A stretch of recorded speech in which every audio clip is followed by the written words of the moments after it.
Okay, so have you ever felt that, like, that shiver down your spine? When it's, Oh, like, stormy outside and you're cozy inside, and then suddenly there's a knock at the door, and you just know something's about to go oh, down. absolutely. Yeah. That's kind of the feeling we're going for in this deep dive into W. W. Jacobs' The Monkey's Paw. Ooh. We're not just going to, like, rehash the plot. We all know how it goes. Spooky wishes, things go terribly wrong. Right, right. But we're going deeper here. Like, why has this story stuck with people for over 100 years? Mhm. What's the deal with that? Yeah, and I think what's so interesting about the monkey's paw is that it's not really your, typical ghost story with like things jumping out at you. It's more of a slow burn, It Okay. really gets in your head. It totally does. It's like Jacobs knew Yeah. that what we don't see, what we just sort of imagine might be there, Uh, is way scarier than any monster. exactly. Yeah, it's that classic like H.P. Lovecraft thing, a weird tale where it's like reality itself is kind of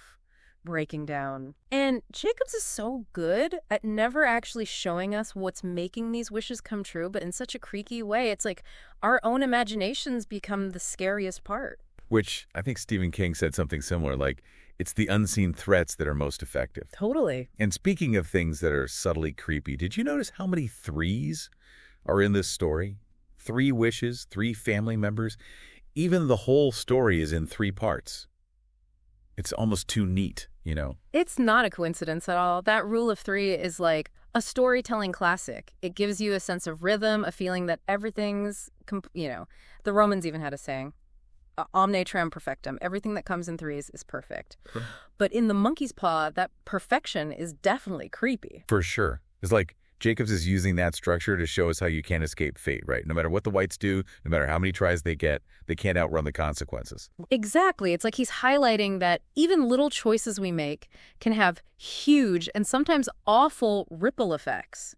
The story makes you think about whether we're really in control or if we're messing with things we don't understand. And the way he keeps us stuck in that house with the whites just makes it even more intense. It really makes you feel that contrast. Mm-hmm. Like the coziness of the fireplace, the chess game, and then bam, this creepy thing just shows up. Totally. And speaking of creepy, that monkey's paw, it's practically its own character, don't you think? Oh, absolutely.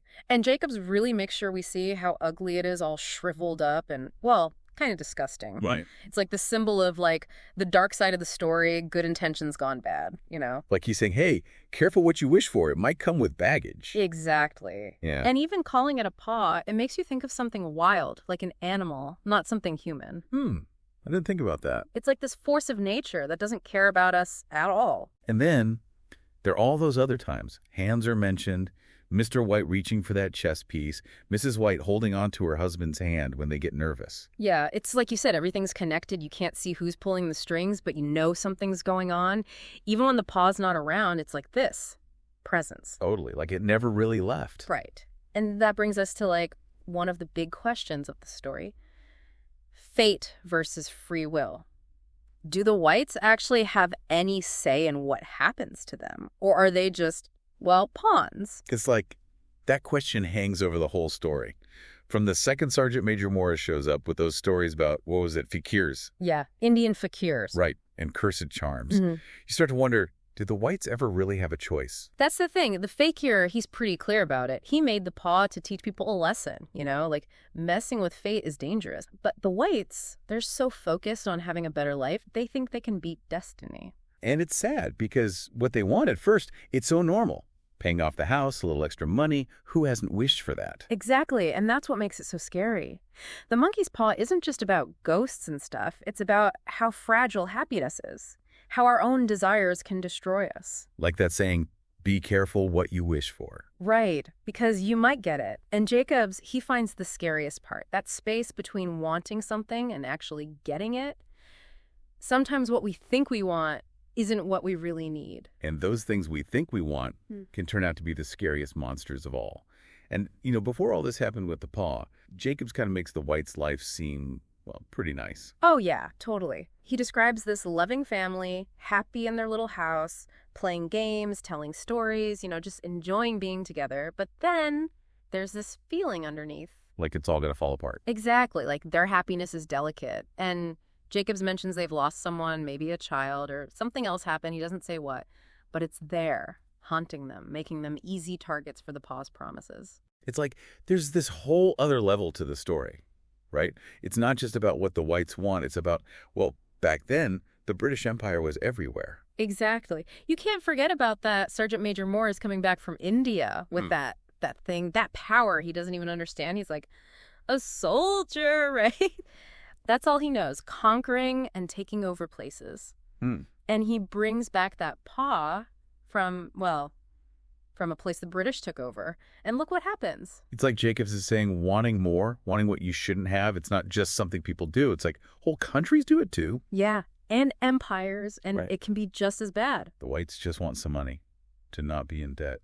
Kind of like the British Empire wanting more land, more power, right? Totally. And it's scary because a lot of times it's the regular people who get hurt, not the ones making all the decisions. Makes you think. It's like that saying, be careful what you wish for, but on a bigger scale. Jacobs is saying empires should be careful what they wish for, too. It's still true today, even though, empires aren't the same anymore. We worry about technology now, about messing up and creating something that gets out of control. For sure. The monkey's paw is it's more than just a story. It's about that fear we all have of what we don't understand, of knowing there are some things we can't control no matter how much we want to. Like a warning from way back then that we're still listening to. Don't mess with fate. Be happy with what you've got. Because you never know. Sometimes the scariest things are already inside us. Those desires, like that monkey's paw, they can really take hold of you. It really makes you think. If it was you, knowing what could happen, would you make a wish on that paw? Something to think about, listeners, as you go about your lives. Just remember, sometimes the stories that stay with you are the ones that feel a little too close to home.